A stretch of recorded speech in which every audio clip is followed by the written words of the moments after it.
ತಲಘಟ್ಟಪುರ ಪೊಲೀಸರು ಭರ್ಜರಿ ಕಾರ್ಯಾಚರಣೆ ನಡೆಸಿದ್ದು 3 ಪ್ರತ್ಯೇಕ ಪ್ರಕರಣಗಳಲ್ಲಿ 6 ಆರೋಪಿಗಳನ್ನ ಬಂಧಿಸಲಾಗಿದೆ. ಆರೋಪಿಗಳಿಂದ 614 ಗ್ರಾಂ ಚಿನ್ನಾಭರಣ, 1 ಕೆಜಿ ಬೆಳ್ಳಿ ವಶಕ್ಕೆ ಪಡೆಯಲಾಗಿದೆ.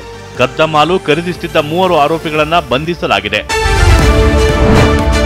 ಕೆಂಗೇರಿ ಸ್ಕೈವಾಕ್ನಲ್ಲಿ ಓಡಾಡುವುದೇ ದುಸ್ಸಾಹಸವಾಗಿದೆ. ಸ್ಕೈವಾಕ್ ಅವೈಜ್ಞಾನಿಕವಾಗಿದ್ದು ಜನ ಹತ್ತಲು ಇಳಿಯಲು ಜಾಗ ಕಿರಿದಾಗಿದೆ. ಜನದಟ್ಟಣೆ ಹೆಚ್ಚಾಗಿದ್ರೂ ವಿಶಾಲವಾದ ಸ್ಕೈವಾಕ್ ಮಾಡಿಲ್ಲ.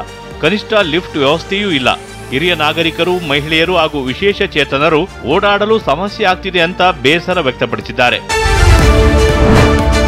ಬೆಂಗಳೂರಲ್ಲಿ ಸಬ್ ಅರ್ಬನ್ ರೈಲು ಆರಂಭಕ್ಕೆ ಕೌಂಟ್ ಡೌನ್ ಶುರುವಾಗಿದೆ. ಕಾರಿಡಾರ್ 2ರ ಚಿಕ್ಕಬಾಣಾವರ ಬೆನ್ನಿಗಾನಹಳ್ಳಿ ಮಾರ್ಗದ ಸಂಚಾರ 2026ರ ಒಳಗೆ ಆರಂಭವಾಗುವ ಸಾಧ್ಯತೆ ಇದೆ. ನಮ್ಮ ಮೆಟ್ರೋ ಮಾದರಿಯಲ್ಲಿ ಎಸಿ ರೈಲು ಬೋಗಿಯನ್ನ ಸಬ್ ಅರ್ಬನ್ ರೈಲ್ವೆ ಬಳಕೆಗೆ ಮುಂದಾಗಿದ್ದು ಬೋಗಿಯ ವಿನ್ಯಾಸ ನೀಡುವಂತೆ ಐಸಿಎಫ್ ಆಮಂತ್ರಿಸಿದೆ. ಸುಮಾರು 148 ಕಿಲೋಮೀಟರ್ ಉದ್ದದ ರೈಲು ಜಾಲ ಇದಾಗಿದ್ದು 4 ಕಾರಿಡಾರ್, 64 ನಿಲ್ದಾಣಗಳು ಇರಲಿವೆ.